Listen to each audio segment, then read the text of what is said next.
বন্ধুরা free fire গেমের জন্য ফোনের এমন দুইটা গুরুত্বপূর্ণ সেটিং আছে যেই সেটিং দুইটা ইউজ করলে তোমরা ফ্রি ফায়ার গেমটা অনেক স্মুথলি খেলতে পারবা। আর হেডশট এটা তো তোমরা আমার এই ভিডিও দেখেই বুঝতে পারছো যে কতটা সুন্দর হেডশট লাগে। তো এই সিক্রেট সেটিং দুইটা কিন্তু এই ভিডিওতে তোমাদেরকে রিভিল করে দিব। তো এর আগে অবশ্যই কিন্তু ভিডিওতে লাইক করতে ভুলবা না।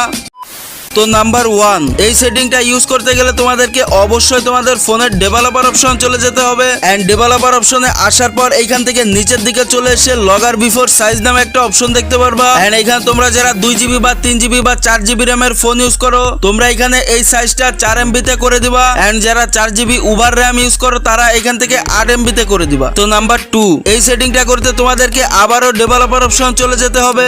এন্ড এইখান থেকে একটু নিচের দিকে এসে তোমরা গ্রাফিক্স ড্রাইভার পারফরম্যান্স নামে একটা অপশন দেখতে পারছো, এখানে প্রেস করবা। এন্ড এইখান থেকে তোমাদের ফ্রি ফায়ার গেমটা খুঁজে বের করে ফ্রি ফায়ার গেমের উপর প্রেস করবা। দেন এইখান থেকে সিস্টেম